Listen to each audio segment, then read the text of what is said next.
하나님 말씀을 우리가 함께 보겠습니다. 오늘 우리 함께 나눌 말씀은요, 히브리서 13장입니다. 신약성경 히브리서 13장 5절에서부터 8절까지의 말씀을 우리가 함께 보도록 하겠습니다.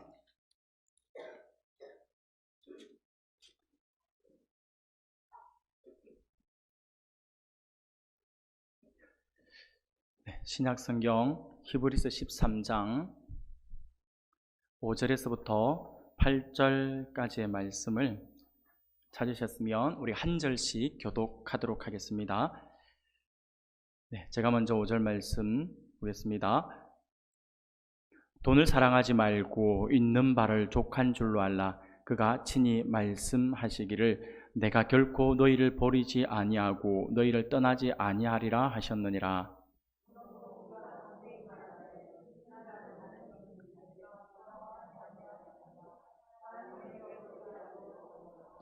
하나님의 말씀을 너희에게 일러주고 너희를 인도하던 자들을 생각하며 그들의 행실의 결말을 주의하여 보고 그들의 믿음을 본받으라. 예수 그리스도는 어제나 오늘이나 영원토록 동일하시니라. 아멘.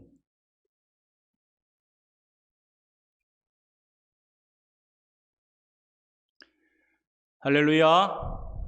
네, 반갑습니다. 오늘도 하나님이 기뻐하시는 예배의 자리로 나오신 우리 사랑하는 성도님들 주님의 이름으로 환영하고 축복합니다.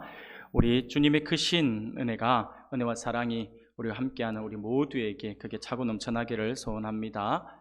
사랑하는 성도 여러분, 오늘은 말씀을 나누면서 이 말씀을 먼저 하면서 말씀을 시작하고자 합니다. 어떤 말씀이냐니까 우리가 어떤 마음을 가지고 있든 어떤 생각을 품고 있든 또 어떻게 느끼든 상관없이 우리 하나님은 실제로 존재하십니다. 할렐루야. 우리의 생각 여하에 상관이 없습니다. 우리의 고백 여하에도 상관이 없고요. 우리가 고백을 하기 때문에 하나님이 살아계시고 우리가 고백을 하지 않기 때문에 하나님이 살아계신 것이 아닙니다. 하나님은 그 자체로 하나님께서 존재하고 계시고 우리의 고백 여하, 우리 어떤 생각 여하를 떠나서 하나님은 살아계시고 지금도 역사하신다라고 하는 사실들을 우리가 결코 잊어서는 안 될 것입니다. 우리 인생은 마치 바다의 파도와 같습니다. 파도와 같이 높아질 때가 있으면 낮아질 때도 있음을 우리가 잘 알고 있습니다. 그런데 어떻게 보면 파도의 굴곡처럼 굉장히 높아져 있을 때 모든 일이 잘 풀리고 행복한 상황이 펼쳐질 때라고 할 수가 있겠죠. 그렇게 모든 상황이 행복하게 잘 펼쳐질 때는 우리가 하나님을 예배하는 것은 쉽습니다. 하지만 상황이 언제나 좋을 수만은 없다라고 하는 것을 우리가 잘 알고 있습니다. 파도의 낮아짐처럼 힘들고 어려운 상황을 직면할 수도 있습니다. 이때는 예배하는 것이 참으로 쉽지 않다라고 하는 것을 우리가 아마 잘 알 수 있고 또 그렇게 고백을 할 수 있을 것입니다. 사랑하는 여러분은 하루하루를 살아가면서 어려운 상황에 놓이게 될 때, 그럴 때는 하나님을 어떻게 예배하시나요? 하나님의 부재를 느낄 때, 하나님이 셀 수 없을 만큼 멀리 떨어져 있는 것처럼 느껴질 때 우리는 어떻게 하나님을 찾고 예배할 수가 있는 것일까요? 우리가 즐겁고 이렇게 행복해 할 때는 하나님을 찾는 것은 쉬울 수 있어도 하나님을 우리가 어떤 상황 속에서 우리가 힘들고 어려울 때는 하나님을 찾는 것 자체가 참 많이 힘들죠. 힘들기 때문에 우리가 하나님께 예배한다라고 하는 것은 결코 쉽지가 않다라고 그렇게 이야기를 할 수가 있을 것입니다. 가장 깊은 경지의 예배가 어떤 예배일까에 대해서 한번 생각을 해보았습니다. 가장 깊은 경지의 예배는요, 어떻게 보면 고통 속에서도 하나님을 예배하고 시련 속에서도 하나님께 감사하며 시험을 당할 때도 하나님을 신뢰하고 어려움 속에서도 하나님께 삶을 내어드리면서 하나님의 부재, 곧 하나님의 멀게 느껴질 그때에도 하나님을 찾고 사랑하며 하나님께 드리는 그 예배가 가장 깊은 경지의 예배가 아닐까라고 하는 생각을 해보게 됩니다. 필립 얀시라고 하는 분이 있습니다. 이 필립 얀시가 말을 하기를 모든 관계에 가까워지는 시기와 멀어지는 시기가 있듯이 하나님과의 관계도 마찬가지입니다. 아무리 친밀한 관계라도 추는 항상 한쪽에서 다른 한쪽으로 움직입니다 라고 이렇게 이야기를 한 적이 있습니다. 무슨 말입니까? 곧 우리가 살아가다 보면 반드시 우리 스스로 예배 드리기가 어려운 시기를 우리가 만나게 된다라고 하는 것이죠. 하나님과 굉장히 가까이 있는 때도 있는 반면에 그 추가 왔다 갔다 하는 것처럼 가까이 있는 그런 때도 있지만 추가 멀리 갔을 때 하나님이 멀게 느껴질 그때도 있다라고 하는 것을 이야기하는 것이죠. 그런데 이런 시기가 오더라도 우리는 절대로 잊지 말고 기억해야 할 것이 있어요. 가까이 있을 때는 하나님과 가까이 있을 때는 하나님의 임재를 우리가 마음껏 느낄 수가 있잖아요. 그렇기 때문에 하나님의 임재를 느낄 수가 있기 때문에 하나님을 고백하는 건 쉽지 않고 하나님께 예배하는 것도 또 그렇게 어렵지는 않습니다. 그런데 우리가 하나님과의 관계에서 멀어질 때, 이 멀어질 때에는 하나님께 예배드리는 것조차도 우리가 많이 힘겨워하고 어려워할 때가 많이 있다라고 하는 것이죠. 그런데 우리가 이런 상황에 펼쳐진다 하더라도 우리가 잊지 말고 기억해야 하는 것은 다름이 아니라 하나님은 절대로 우리를 버려두시는 분이 아니시다라고 하는 것입니다. 우리가 멀리 떨어져 있다고 해서 하나님은 우리를 내버려 두시는 것이냐? 아니라고 하는 것이죠. 하나님은 늘 불꽃 같은 눈으로 우리를 살피고 계신다라고 하는 것을 우리가 기억해야 할 것입니다. 하나님은 우리와의 관계가 더욱 성숙해지기를 원하세요. 하나님은 항상 우리가 성숙한 모습을 보여주기를 원하시거든요. 그래서 하나님과 멀어진 것 같은 시기, 즉 하나님이 우리를 버리셨거나 우리를 잊으셨다라고 우리가 착각하고 그렇게 어리석은 생각이 드는 그때를 하나님께서 우리에게 허락하시는 것이죠. 그것을 통해서 하나님께서 시험을 하시는 것입니다. 시험을 하시면서 우리의 신앙이 한 단계 더 업그레이드 되도록 하나님께서 유도해 주신다라고 하는 것이죠. 이것은요, 마치 어린 아이와 같아요. 아이들이 우리가 키우다 보면 아이가 조금 성장하려고 하면 좀 한번 크게 이제 아픈 그런 경험을 하게 되죠. 그래서 우리가 첫 아이를 낳으면 둘째 아이 때는 조금 다르다라고 하더라고요. 저희 집은 한 명밖에 없어가지고 제가 둘째 아이, 셋째 아이 느낌은 모르겠습니다만은 이게 첫째 아이를 낳으면 대부분의 부모들은 너무 불안한 거죠. 어떻게 키워야 될까에 대한 불안함이 있죠. 그래서 아이가 아파요. 아프면 뭐 조마조마하고 어떻게 할 줄 모르잖아요. 그런데 그렇게 조마조마하면 이렇게 아이가 막 아플 때 막 힘겨워하거든요. 부모가 같이 힘겨워하거든요. 그런데 옆에 계시는 부모님이나 아니면 할머니나 이렇게 노년을 이렇게 오랜 세월을 사신 분들이 꼭 한마디를 하시죠. 아이고, 이제 또 한 번 더 크려고, 조금 더 크려고 아픈가 보다 라고 이렇게 이야기하잖아요. 그래서 그 아픈 만큼 우리 아이가 조금씩 더 성숙되어 있고 좀 더 커 나가는 것을 우리가 아이를 키우면서 우리가 체험을 하게 되지 않습니까?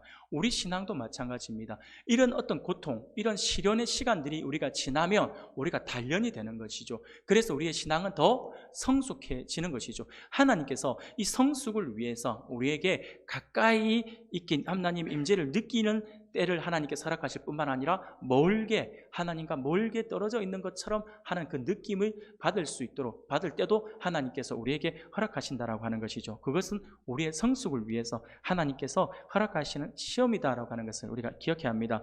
오늘 본문의 말씀을 보면 13장 5절 중하반절에 보니까 하나님은 결코 우리를 버리지 아니하시고 우리를 떠나지 아니하실 것이다 라고 하는 사실들을 우리에게 분명히 말씀을 해주고 있음을 우리가 분명히 기억할 수 있기를 바랍니다. 사랑하는 여러분, 우리가 잘 알고 있는 사람 다윗을 보면요, 다윗은 매우 하나님과 매우 가까운 관계를 유지했던 사람이었습니다. 그는요, 하나님이 그에 대해서 평가를 하게 어마어마한 평가를 하죠. 사도행전 13장 22절에 하나님께서 다윗을 어떻게 평가하니까 이렇게 평가를 합니다.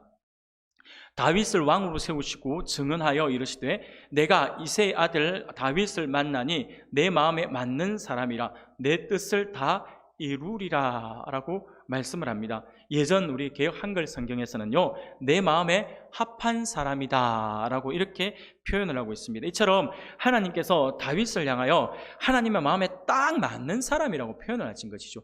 이게 무슨 말이냐니까 우리가 사람의 관계를 맺다 보면 이 사람이 이런 사람이었으면 좋겠고 나에게 이렇게 해줬으면 좋겠다라고 하는 기대를 우리가 가지면서 사람들을 만나잖아요. 특히나 우리 자녀들 키울 때는 보면 이 아이가 커서 이런 사람이 되었으면 좋겠다라고 물론 뭐 큰 꿈을 그리고 아이들한테 기대를 하는 경우도 있지만 대부분의 부모님들은 그렇죠. 우리 아이들이 자라서 대통령이 되기를 원합니다. 이런 이야기 잘 안 하죠. 그냥 간혹 가다가 한두 번씩 있지만 우리나라 최고의 리더가 되기를 원합니다. 뭐 이렇게 할 수 있지만 대부분 그냥 뭐 남에게 피해를 주지 않거나 그냥 정직하게 살아가면서 사람들에게 인정을 받고 존중을 받고 막 이런 식의 어떤 단어들을 써가면서 아이들에게 기대를 하잖아요. 그것처럼 우리가 아이들을 키울 때 부모님들이 이렇게 기대를 하는 것처럼 이 다윗이 마찬가지예요. 하나님께서 우리 사람들에게도 동일한 기대를 갖고 계신 것이요. 하나님께서 우리 성도들에 대한 기대를 분명히 갖고 계십니다. 하나님의 백성들에 대한 기대도 하나님께서 가지고 계시고요. 그런데 그 하나님의 그 마음에 그 기대에 가장 부합하고 그 기대에 맞는 삶을 살았던 사람이 누구였냐 하니까 다윗이었다라고 하는 것이죠. 그래서 하나님께서 내 마음에 맞다, 맞는 사람에 딱 맞다, 하나님의 기대에 충분히 내 기대에 충족해주는 그러한 인물을 찾는다면 그는 다윗이다 라고 이렇게 말씀을 하고 있는 것이죠. 그런데 이렇게 하나님 마음에 딱 합한 사람이라고, 하나님 마음에 딱 맞는 사람이라고 그렇게 하나님께서 기꺼이 불렀던 다윗도요, 다윗은 보면 종종 하나님의 부재를 느꼈어요. 하나님의 임재하심을 느끼지 못할 때가 많았어요. 하나님이 멀리 있는 것처럼 느낄 때가 있었어요. 그래서 하나님의 부재를 느낀 다윗은요, 그렇게 표현을 하고 있는 것을 보게 됩니다. 하나님이 안 보입니다라고 하는 그런 표현들을 하고 있는 것을 우리가 많이 보게 됩니다. 시편 1절에 보면 이런 고백을 해요. 다윗이 이렇게 고백합니다. 여호와여, 어찌하여 멀리 서시며 어찌하여 환난 때에 숨으시나이까 라고 이 다윗이 이렇게 고백을 해요. 하나님의 마음에 딱 맞는 사람이라고 했던 다윗이 이런 고백을 해요. 그리고 시편 22편 1절에도 보면 이렇게 고백을 합니다. 내 하나님이여, 내 하나님이여, 어찌 나를 버리셨나이까? 어찌 나를 멀리하여 돕지 아니하시오며 내 신음소리를 듣지 아니하시나이까? 라고 고백을 했고요. 시편 43편 2절에도 보면 주는 나의 힘이 되신 하나님이시거늘 어찌하여 나를 버리셨나이까? 내가 어찌하여 원수의 억압으로 말미암아 슬프게 다니나이까? 라고 이렇게 고백을 했다라고 하는 것입니다. 사랑하는 여러분, 어떻습니까? 정말로 하나님께서 다윗을 떠나신 것일까요? 물론 아닙니다. 하나님은 단 한 번, 단 한순간도 다윗을 떠나신 적이 없으십니다. 우리 하나님은 오늘 우리들에게도 동일하게 역사하십니다. 어떤 경우에도 우리를 떠나시는 분이, 어떠한 경우에도 하나님은 우리를 떠나시는 분이 아니시다라고 하는 것이죠. 그런데 왜 하나님의 마음에 딱 맞는 사람이라고까지 칭찬을 받았던 다윗이 이와 같은 고백을 하고 있는 것일까요? 여기서 우리가 아주 중요하게 기억해야 되는 것이 하나가 있어요. 그것이 무엇이냐니까 바로 하나님은요, 계속해서 다윗뿐만 아니라 오늘 하나님의 백성들이 우리들에게도 동일하게 적용하시면서 우리에게 하시는 말씀이 있어요. 그 하시는 말씀이 무엇이냐니까 나는 너를 떠나거나 버리지 않을 것이다 라고 하는 말씀이에요. 하나님은 임마누엘이라고 하죠. 함께 하시겠다라고 말씀하셨어요. 절대로 우리를 내버려 두시지 않으세요. 함께 하시고 하나님께서는 우리를 떠나지 않으시겠다라고 분명히 우리에게 약속을 하셨어요. 그런데 우리가 기억해야 할 것은 무엇이냐면요, 하나님께서 우리를 떠나지 않을 것이라고 하는 약속은 하셨지만 네가 항상 나의 임재를 느낄 것이다 라고는 약속을 하지 않으셨다라고 하는 것입니다. 이게 무슨 말이냐 하니까 하나님은 분명히 우리와 함께 계세요. 하나님의 약속이니까요. 우리와 붙들고 계세요. 우리와 함께 계십니다. 그런데 우리가 가끔 가다가 아까 필립 얀 씨가 이야기한 것처럼 추가 이렇게 가까이 왔다가 멀리 가는 것처럼 우리 인생도 그렇다라고 했거든요. 하나님과의 관계가 가까이 있을 때도 있고 하나님과의 관계가 멀어질 때도 있다라고 한다라고 하는 것이죠. 하나님의 임재가 느껴지지 않을 때도 있다라고 하는 것이죠. 그 이유가 무엇이냐 하니까 그것은요, 하나님이 멀리 계시기 때문에, 하나님이 우리를 떠나셨기 때문에, 하나님의 그 임재가 우리 가운데 없기 때문에 그런 것을 우리가 느끼는 것이 아니라 우리에게 문제가 있는 것이죠. 우리에게 문제가 있어서 우리가 하나님을 느끼지 못할 때가 있다라고 하는 것, 그것을 우리가 분명히 기억해야 한다라고 하는 것입니다.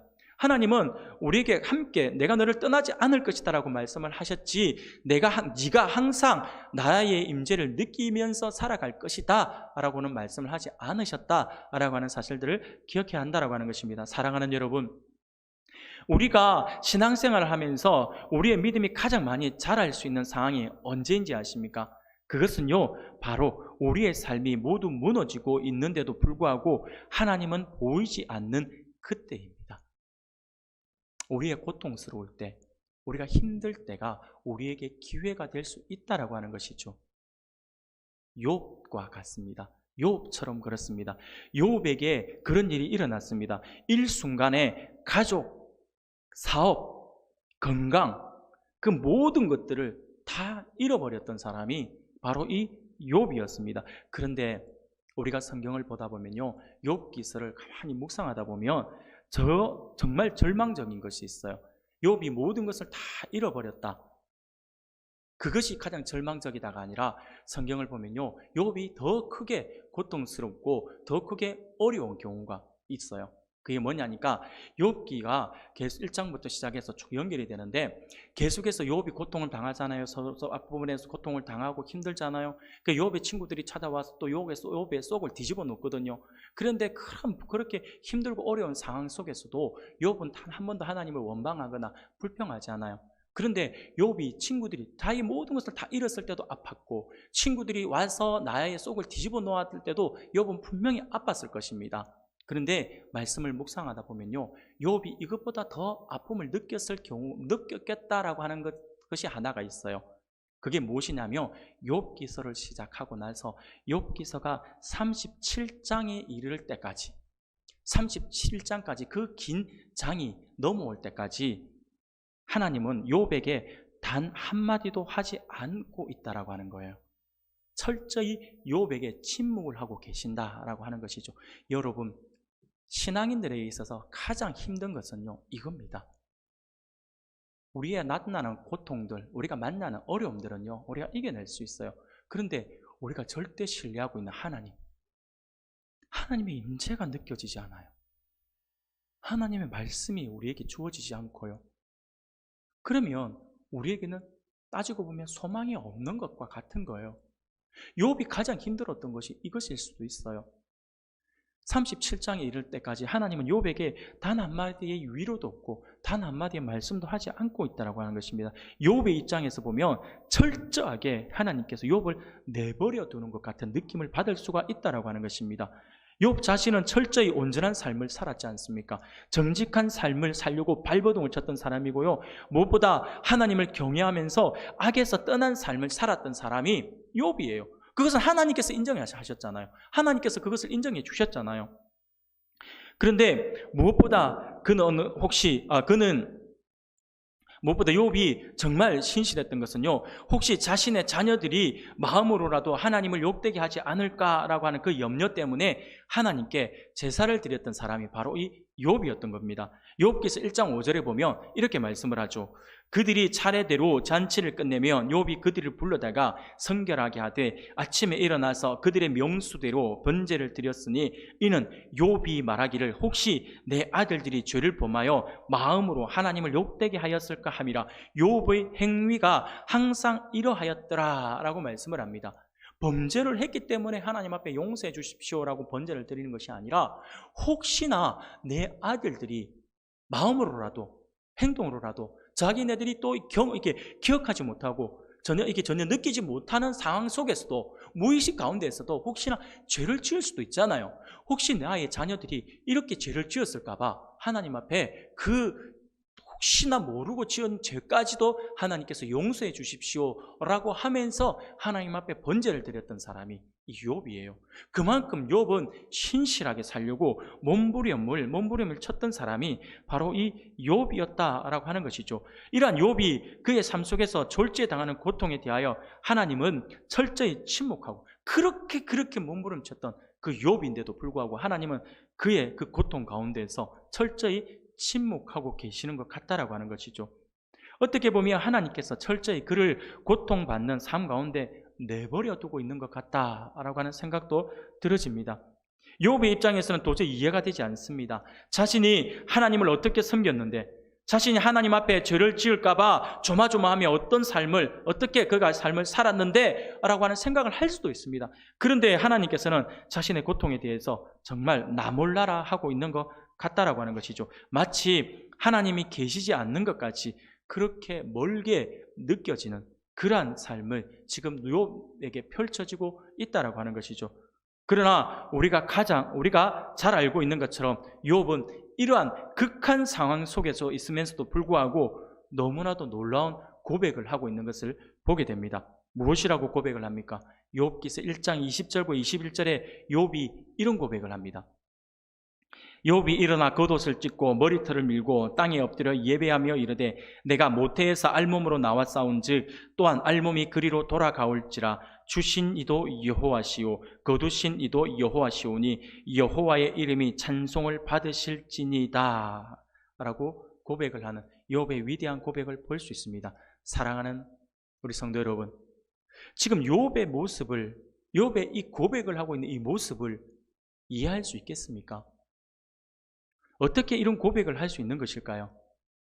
저는 이런 고백을 볼 때마다 깜짝깜짝 놀랍니다. 어떻게 이 고백을 할 수 있지? 솔직히 제 몸에서 가시가 하나 박힌다든지 아니면 이빨 가운데 하나 충치가 나서 이빨이 아려가지고 너무 아픈다든지 아니면 한 번씩 편두통이 와가지고 머리가 너무 아프다든지 그러면 아무 생각도 안 나요. 그냥 그 하나만 아픈데도 그냥 아무 생각도 안 나고 그냥 막 누가 옆에서 건들면 짜증만 나고 안 건드렸으면 좋겠는데 그냥 그냥 건들면 짜증이 나고요. 그냥 아니면 그냥 누워있으면 편할 것 같은데 누워있는데 또 누워있으면 안 아프던 허리까지 아프고 막 이러면 도대체 왜 이러지 하면서 불평부터 나오거든요. 근데 욥은 모든 것을 다 읽고 그런 가운데서 고백하고 있는 고백이 이 고백이에요. 이게 어떻게 이런 고백을 할 수 있지? 라고 하는 생각들을 안 할 수가 없습니다. 우리의 삶에서 일어나고 있는 일들을 이해하지 못하고 또 욥처럼 우리의 삶 속에서 하나님이 침묵하고 계시는 것 같은 그때에도 우리가 하나님을 예배하고 하나님을 찬양해야 한다라고 하는 사실들을 우리가 잘 알고 있어요. 어릴 때부터 배워왔잖아요. 신앙인들은 그럼에도 불구하고 하나님께 예배하는 것을 늦추면 안 된다라고 하는 것들에 대해서 이야기를 많이 듣고 있고 우리도 그렇게 고백을 하고 있고 또 가르치기도 합니다. 하지만 도대체 이런 상황 속에서 하나님을 어떻게 예배할 수 있을까라고 하는 그 생각들은 솔직히 지워올 수가 없이 계속해서 드는 것 같아요. 아무 의사소통 없는 위기의 때에 어떻게 계속해서 하나님과 관계를 유지할 수 있냐라고 하는 것이죠. 눈에 눈물이 가득 고여서 아무것도 보이지 않는 그때에 우리가 어떻게 주님만 바라볼 수 있는 것일까요? 사랑하는 성도 여러분, 오늘 이 시간에는 우리 인생에 있어서 만나게 될 수도 있는 하나님이 멀게 느껴지는 그때에 우리가 어떻게 해야 우리와 함께 하시는 하나님을 더 빨리 만날 수 있고 우리의 신앙을 빨리 회복할 수 있는지에 대해서 한번 살펴보고자 합니다. 어떻게 해야지만 우리가 다시 참 예배자로서의 모습을 회복할 수 있는지에 대해서 우리 몇 가지 말씀을 나누면서 우리가 빨리 살펴보면서 그것을 우리의 신앙에 적용하여서 혹시 우리가 그런 경우를 만나더라도 빠르게 회복할 수 있는 그것의 밑거름이 되었으면 하는 바람으로 우리가 이 말씀을 한번 살펴보기를 원합니다. 사랑하는 여러분, 하나님의 부재, 곧 하나님의 멀게 느껴질 때 우리는 어떻게 해야지만 빨리 그곳에서부터 벗어날 수 있고 빨리 회복할 수 있을까요? 첫 번째는요, 하나님께 솔직한 자기의 감정을 고백할 수 있기를 바랍니다. 하나님께 솔직한 자기의 감정을 고백할 수 있어야 합니다. 하나님께 우리의 속마음을 모두 털어놓아야 합니다. 우리의 감정을 모두 쏟아내어야 한다라고 하는 것이죠. 하나님 앞에서 절망적인 상황을 인정하는 것이 믿음의 표현이라고 하는 것을 우리가 알아서 우리의 솔직한 감정을 하나님 앞에 아뢰일 수 있어야 합니다.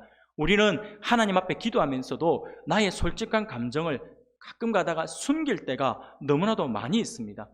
우리는 어릴 때부터 참는 것이 미덕이다 라고 하는 교육을 너무나도 많이 받았습니다. 그러다 보니까 무조건 참으려고 합니다. 내가 참으면 되지 그러면서 참으려고 합니다. 그런데 참으면 어떻게 됩니까? 참으면 모든 것이 다 조용해지겠죠. 근데 그 참는 그것을 해결해 주지 않으면요, 참는 사람은 언젠가는 폭발하게 되어 있죠. 이 안에서 곪게 되어 있다라고 하는 것이죠. 하나님 앞에도. 근데 이것이 우리가 참는 것이 미덕이다라고 하는 교육을 워낙에 많이 받다 보니까 이것을 하나님께도 적용하려고 해요. 하나님 앞에도 참으려고 합니다. 하나님 앞에서 내가 아픈데도 안 아픈 척하면서 기도해요. 내가 섭섭한데도 안 섭섭한 것처럼 기도하려고 합니다. 하나님이 아실까요? 모르실까요? 하나님 알고 계세요. 우리의 섭섭한 마음 하나님 왜 모르실까요? 우리가 지은 죄 하나님 알게 모르실까요? 알고 계십니다. 그러면 하나님께서 알고 계신 그에게 하나님께서 찾아오셔가지고 하나님께서 왜 그랬냐, 어때? 하고 물어보시죠. 그러면 하나님께서 기회를 주시는 것이죠. 죄를 지었으면 그 죄를 하나님 앞에 느끼고 고백하고 다시 회개하기를 하나님이 원하시는 거예요. 우리가 아프면 하나님 앞에 하나님께 나와서 우리가 아픈 마음들을 고백하기를 하나님께서 기다리시는 것이죠. 그럼 하나님께서 위로해 주신다라고 하는 거예요. 여러분 잘 기억하세요. 인간이 범죄하고 났을 때 하나님께서 어떻게 하셨습니까? 숨어있는 아담이 범죄했을 때 숨어있잖아요. 숨어있는 아담에게 하나님 네가 어디 있냐? 하나님께서 먼저 찾아오시잖아요. 동생을 죽인 가인에게 하나님 먼저 찾아오셔가지고 네 아우가 어디 있냐? 대놓고 이야기하시잖아요. 네 아우가 어디 있냐고. 이 말은 무슨 말이에요? 네가 뭔지 된지 나 다 알고 있다는 거예요. 근데 가인은 뉘우치지 않습니까? 사랑하는 여러분, 하나님께서는요 모든 것을 다 알고 계세요. 우리가 우리 마음에 상처가 되는 거, 섭섭한 거 하나님 다 알고 계십니다. 하나님 앞에 아뢰세요. 섭섭한 게 있으면 하나님께 아뢰시고 좀 마음이 아픈 게 있으면 하나님 아뢰세요. 다윗을 보세요. 다윗은요 그가 섭섭한 마음 하나님 앞에 감추지 않아요. 하나님 내가 고통스러울 때 하나님 어디 계십니까? 지금 이러고 있는 거잖아요. 하나님 계신다고 한다면, 나와 함께 하신다면 왜 내가 악인들에게 이 고통을 당하게 내버려 두십니까? 뭐 이런 이야기들을 하잖아요. 심지어는요 자기를 고통스럽게 하는 원수를 앞에 하나님께 기도할 때 하나님 제 원수의 뺨을 쳐서 그 이빨 뽑아버리세요, 이런 이야기 한다니까. 여러분 그런 기도합니까? 여러분들 가운데 누군가가 나를 고통스럽게 하고 나를 힘들게 하며 여러분 하나님 앞에 나와가지고 하나님 저 원수의 뺨을 쳐서 이빨 좀 다 뽑아버리게 해주세요, 이렇게 합니까? 이 좀 너무 잔인한 것 같아요. 아니면 하나님 나의 원수가 길 가다가 확 돌에 걸려서 자빠져가 코가 깨지게 해주세요, 이런 기도 합니까?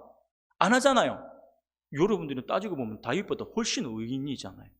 그런 기도 안 하잖아요. 다윗은 그런데 내 원수의 뺨을 쳐서 이빨 뽑아달라고. 이게 말이 되냐고요. 근데 다윗이 이야기를 하잖아요. 근데 하나님께서 이놈아 네가 성군이라면서 어떻게 이렇게 기도하느냐 하고 하나님께서 나무라십니까? 아니에요. 하나님 앞에 솔직한 자기의 감정을 아뢰니까 하나님께서 그에게 은혜 베풀어 주시고 그에게 회복의 은혜를 주시잖아요. 사랑하는 여러분, 이것입니다. 우리가 하나님 앞에 감추지 말아야 합니다. 솔직하게 하나님 앞에 아뢰야 합니다. 내가 삶을 살아가다 보면 당하는 그런 억울함, 섭섭함, 분노, 그 모든 것들 다른 사람들에게는 몰라도 우리 하나님께는 모든 것을 솔직히 아뢰일 수 있어야 합니다. 그것이 하나님을 향한 섭섭한 마음이라 할지라도 우리는 그 섭섭한 마음을 하나님께 아뢰일 수 있어야 한다라고 하는 것이죠. 그렇게 할 때 우리는 우리의 억울한 감정, 섭섭한 마음 등 빨리 우리가 가지고 있는 그 마음들을 빨리 해결함을 받을 수가 있다라고 하는 것입니다. 섭섭하면서도 전혀 그렇지 않은 것처럼 행동하는 것은요 우리 안에 상처만 더 곪게 만든다라고 하는 사실들 반드시 기억할 수 있기를 바랍니다. 사람들은 우리가 솔직한 감정을 드러내면 오히려 받는 쪽이 더 섭섭해할 수 있지만 하나님은 그렇지 않습니다. 하나님 섭섭해하시지 않으세요. 하나님은 우리의 모든 아픔들을 다 알고 계시고 우리를 낫게 해주시는 치료의 하나님이심을 믿으시길 바랍니다. 그러므로 비록 우리의 섭섭한 마음이나 감정이 하나님을 향한 마음이라 할지라도 우리가 솔직하게 하나님 앞에 아뢰면 하나님은 우리의 모든 상처와 아픔을 다 해결해 주십니다. 왜? 하나님께서 위로해 주십니다. 왜 그럴까요? 왜 하나님께서 우리의 그 모든 상처와 아픔을 다 이해해 주시고 해결해 주시고 우리를 위로해 주실까요? 이유는요 하나죠. 하나님이 바로 우리의 아빠 되시잖아요. 우리의 아빠 하나님 되시기 때문에 그렇잖아요. 아빠이니까 모든 것을 다 이해를 해주신다라고 하는 것이죠. 하나님을 신뢰하는 동시에 절망을 느꼈던 다윗이 이런 고백을 해요. 시편 116편 10절에 보면 이렇게 이야기합니다. 내가 크게 고통을 당하였다고 말할 때에도 나는 믿었도다 라고 이야기를 합니다. 무슨 말입니까? 그는 하나님을 신뢰했고 하나님이 자기의 기도를 들어주실 것을 믿었으며 그는 자신의 감정대로 하나님께 솔직하게 이야기를 해도 여전히 하나님은 자신을 사랑하실 것이다 라고 하는 사실을 믿고 있었다라고 하는 것입니다. 사랑하는 성도 여러분, 그렇습니다. 하나님은 우리의 아버지 되십니다. 우리가 우리의 솔직한 감정을 아랜다고 해서 하나님께서 절대로 우리들에게 야, 내가 너희가 어떻게 했는데 야, 네가 이런 말을 하냐? 야, 나 너 때문에 내 상처받았다. 야, 섭섭하다. 하나님께서 그런 말씀 하실까요? 안 하십니다. 사람은 그런 말을 할 수 있겠죠. 그러나 하나님은 그런 말씀 절대 안 하십니다. 그럴 때 안 하시고 우리가 솔직한 감정을 하나님 앞에 아뢰면요, 하나님께서는 틀림없이 그랬구나, 그래서 네가 많이 힘들었겠구나 하라고 하면서 하나님께서 위로해 주실 것입니다. 이것이 우리 하나님의 마음이십니다. 사랑하는 여러분, 하나님 앞에 솔직해집시다. 솔직한 자기의 감정 감추지 마시고 하나님께는 아뢰읍시다. 물론 옆에 있는 성도들에게는 그런 거 감출 수도 있어요. 성도들에게는 말 안 할 수도 있습니다. 서로의 덕을 위해서 우리가 참을 수는 있습니다. 그러나 하나님과의 관계 안에서는 여러분들 솔직하게 다 고백해야 하지만 이 안에 있는 상처가 해결이 돼요. 이 안에 있는 상처가 해결이 되어야지만 여러분들이 하나님의 임재를 더욱더 많이 느낄 수가 있어요. 하나님과 동행하는 삶을 살아갈 수 있다니까. 이 안에 꽁해져 있는 마음들을 갖고 있어 보세요. 하나님의 말씀이 마음에 들어올까요? 안 들어옵니다. 말씀이 들려지지가 않아요. 꽁해져 있기 때문에. 이게 빨리 해결돼야 되잖아요. 하나님께 솔직한 감정을 아뢰 수 있길 바랍니다. 그래서 하나님 앞에 거짓 없이 가식 없이 솔직한 자기의 감정과 마음을 아뢰 수 있는 저와 여러분들이 되기를 바랍니다.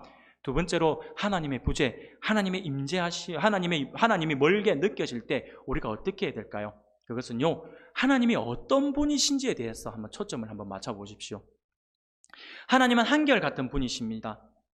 그래서 오늘 8절 말씀에도 하나님께서 어제나 오늘이나 동일하시다라고 말씀을 하고 있는 것이잖아요. 하나님은 한결같은 분이세요. 우리는 상황과 감정에 상관없이 하나님의 변하지 않는 성품에 매달려야 합니다. 우리가 알고 있는 하나님에 대해서 불변의 진리들을 머릿속에 떠올려야 한다라고 하는 것입니다. 우리의 하나님은 너무나 좋으신 하나님이시죠. 영원하신 하나님이시죠. 변함이 없는 하나님이시죠. 나를 사랑하시는 하나님이시고 나와 함께 하시는 하나님이십니다. 내가 겪고 있는 일들을 모두 다 알고 계시는 분이시죠. 나를 돌보시는 분이시고요. 그리고 나의 삶에 대해 멋진 계획을 갖고 계시는 분이십니다. 우리는 욥의 모습을 통해서 우리가 그 모습을 본받아야 합니다. 욥의 경우 그의 삶이 하나하나 망가져가고 있을 때 하나님은 침묵하시는 것 같았다라고 말씀을 드렸잖아요. 그런데 그때에도 욥은 여전히 하나님께 찬양을 드릴 수 있는 이유를 발견하고 또 하나님을 찬양하고 있는 모습을 보게 됩니다. 욥의 고백을 한번 살펴볼까요? 욥은요, 욥기서 10장 12절에 이런 고백을 합니다. 생명과 은혜를 내게 주시고 나를 보살핌으로 내 영을 지키셨나이다 라고 고백을 하죠. 곧 하나님은 선하시며 사랑이 많으신 하나님이시다라고 하는 고백을 하고 있는 것입니다.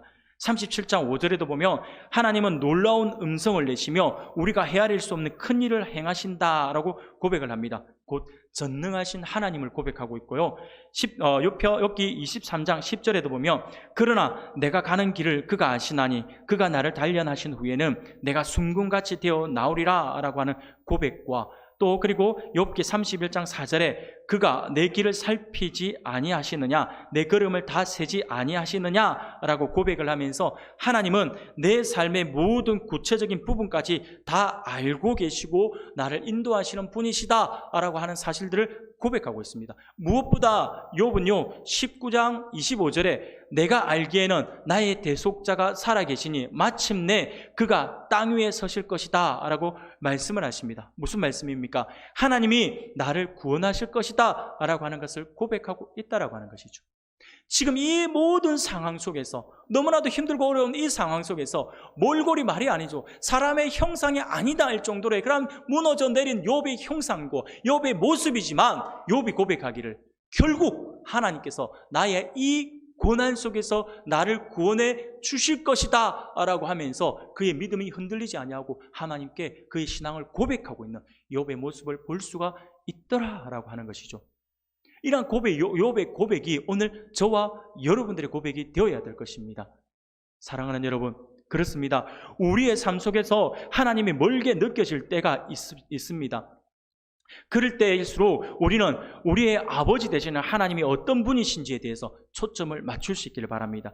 그렇게 할 때 우리의 전지전능하신 하나님, 우리의 사랑의 아버지 하나님, 우리의 위로자 되시는 하나님, 나를 구원해 주시는 하나님을 우리가 다시 만나고 그 하나님을 다시 체험하게 될 것입니다. 그러면 우리 안에는 예전에 가졌던 신앙보다는 더 업그레이드된 그 신앙을 우리가 회복할 수가 있을 것입니다. 그 사실을 우리가 기억하면서 하나님이 어떤 분이신지에 대해서 더욱더 관심을 가지고 초점을 맞출 수 있는 저와 여러분들이 되기를 소원합니다. 하나만 더 말씀을 드리겠습니다. 우리가 하나님의 부재, 하나님의 멀게 느껴질 그때에 우리는 어떻게 해야 할까요? 그것은요, 하나님이 이미 우리를 위해 하신 일들을 기억해야 할 것입니다. 우리가 하나님의 멀게 느껴질 그때는 이미 지금 당장 나와 함께 하시는 하나님이 보이지 아니할 때겠죠.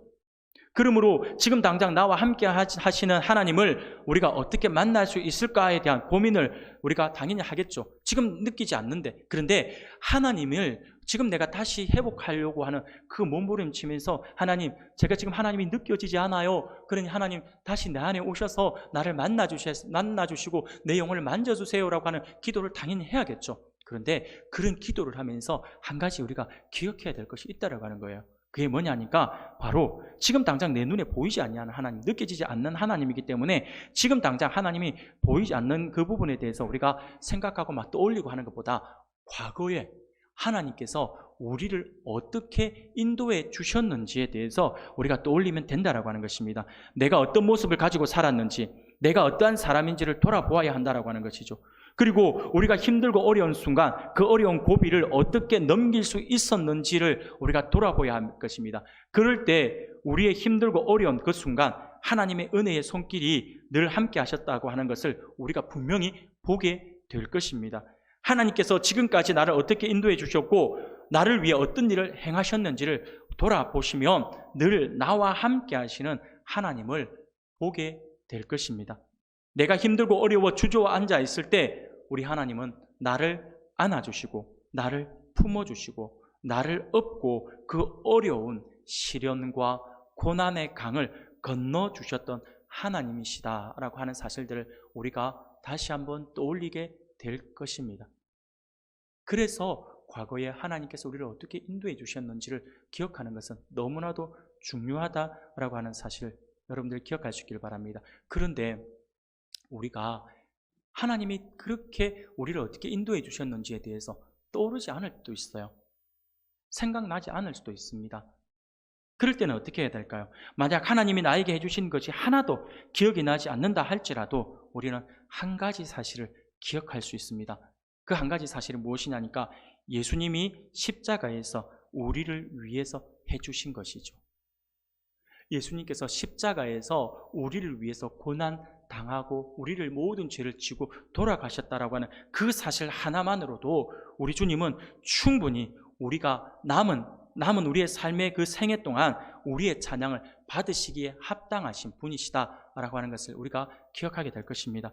하나님의 아들이 우리를 위해 죽으심으로 우리에게 구원의 길을 열어주셨지 않습니까? 그리고 우리가 그 구원의 길을 밟아 나가고 있는 것이죠. 이것은 우리가 예배를 드리는 가장 큰 이유라고 할 수가 있습니다. 불행히도 우리를 대신하여 하나님이 치르신 그 엄청난 희생, 그때 일어났던 끔찍한 세부 사항들을 우리가 잊어버릴 때가 많이 있습니다. 그것은 어느 순간 우리가 하나님의 사랑에 너무나도 익숙해져 있기 때문이라고 할 수 있죠. 그러나 우리가 늘 한번 돌아볼 필요가 있죠. 하나님이 어떻게 고난당하셨는지, 십자가에서 어떻게 하셨는지, 십자가에 못 박혀 돌아가시기 전에 하나님의 아들은요, 아들이신 우리 주님은요, 옷이 벗겨진 채 형체를 알아볼 수 없을 정도로 매를 맞으셨고 채찍질을 당하셨습니다. 살점이 떨어져 나갈 만큼 나가는 그런 고통을 당하셨죠. 조롱도 당하셨고요. 가시 면류관을 쓰셨으며 사람들은 그분을 경멸하고 침을 뱉으셨죠. 잔인한 인간들에게 학대받고 조롱당했으며 동물만도 못한 취급을 받으셨던 분이 우리 주님이시지 않습니까? 그때 피를 너무 많이 쏟아서 의식을 거의 잃은 채로 그분은 힘겨운 십자가를 지고 그 골고다 언덕을 오르셨죠. 얼마나 힘드셨으면 그 십자가를 그 골고다 언덕으로 가지 못해서 다른 사람이 대신 지고 갈 정도로 우리 주님은 이미 지칠 대로 지쳐 있었다라고 하는 것이죠.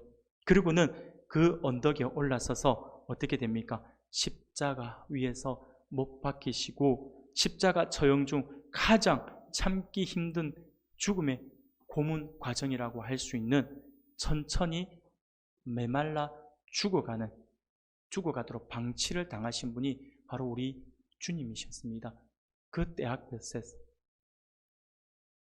온몸에 피가 계속 흘러나가는 그 고통, 그러면서 말라 죽어가는 그 고통을 당하신 분이 바로 우리 주님이셨어요. 그분의 피가 흐르고 있을 때 야유했던 사람들이 모욕적인 말을 하고 고통을 비웃으며 그가 진정 하나님이냐고 조롱을 했죠. 인간의 말로는 그 순간의 암울함과 처절함을 표현할 수가 없습니다. 여러분 혹시 패션 크라이스트 그죠? 갑자기 이름이 제가 생각이 안 나요. 예, 지저스 크라이스트 우리 맞나요? 아닌데. 예, 갑자기 영화가 생각이 안 납니다. 그 영화 갑자기 제가 이게 우리 패션 오브 크라이스트죠. 예, 죄송합니다. 패션 오브 크라이스트 영화를 보면 지금까지 나와 있는 예수님의 고난의 그 상황들을 이 멜 깁슨이라고 하는 감독이 정말 잘 표현을 했잖아요. 너무 잔인하게 표현을 한 거 여러분들 아시죠?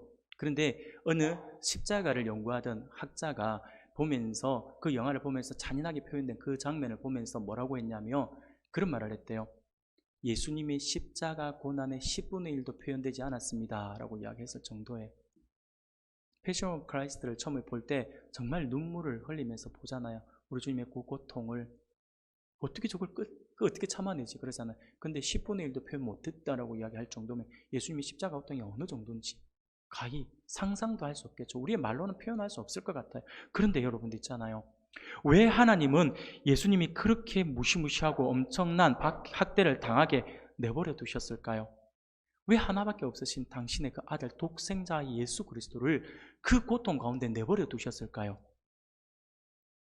이유는 하나죠. 바로 우리 때문입니다. 우리 때문이에요. 우리 때문에 하나님께서 그 고통을 당하도록 내버려 두셨다라고 하는 것이죠. 우리를 사망에서부터 구원하기 위해 저 무서운 불지옥으로 보내지 않기 위해서 하나님께서 그렇게 하셨다라고 하는 것입니다.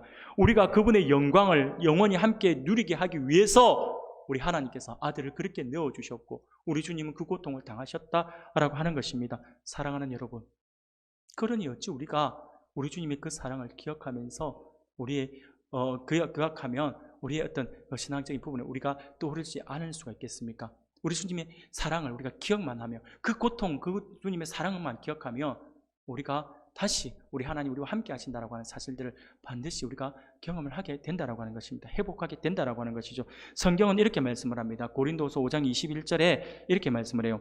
하나님이 죄를 알지도 못하신 이를 우리를 대신하여 죄로 삼으신 것은 우리로 하여금 그 안에서 하나님의 의가 되게 하려 하심이다 라고 말씀을 합니다. 사랑하는 성도 여러분, 예수님은 우리가 모든 것을 갖게 하시려고 모든 것을 버리셨습니다. 그분이 죽으심으로 우리는 영원히 살 수 있게 되었습니다. 그 사실 하나만으로도 우리는 하나님께 감사해야 하고 찬양해야 할 것입니다. 그러므로 우리는 다시는 무엇에 대해서 우리가 무엇에 대해서 우리가 감사해야 될지에 대해서 고민하는 그러한 어리석은 말들은 하지 말아야 될 것입니다. 사랑하는 여러분, 우리가 인생을 살아가다 보면 기쁠 때도 있고 힘들 때도 있기 마련입니다. 마찬가지로 우리가 신앙생활을 하다 보면 항상 기쁘고 즐거울 때만 있는 것은 아니죠. 힘들고 어려울 때를 만나게 될 수도 있습니다. 나와 늘 함께 하시겠다라고 말씀하신 임마누엘의 하나님이 보이지 않을 때도 분명히 있습니다. 하나님이 너무도 나와 멀리게 느껴질 때도 분명히 있습니다. 하지만 그렇다고 해서 우리 하나님이 우리를 철저히 홀로 내버려 두신 분이 아니시다라고 하는 사실들을 우리가 기억해야 합니다. 하나님은 단 한순간도 우리를 홀로 내버려 두시지 않으셨습니다. 우리의 어두운 눈이 하나님을 보지 못할 뿐입니다. 그러므로 우리는 힘들고 어렵고 하나님의 멀게 느껴질 그때에 그냥 주저앉아 있을 것이 아니라 오늘 말씀을 기억할 수 있기를 바랍니다. 그래서 자신의 솔직한 감정을 하나님 앞에 아뢰일 수 있고요.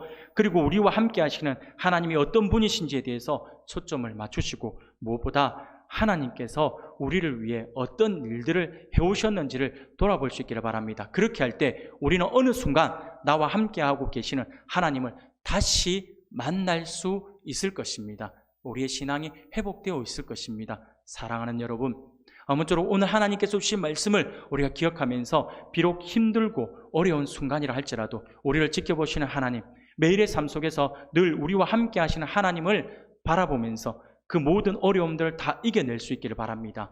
그리하여서 우리 하나님과 더욱 기쁘게 동행하는 그러한 하루하루의 삶을 살아갈 수 있는 저와 여러분들이 되시기를 주님의 이름으로 축원합니다.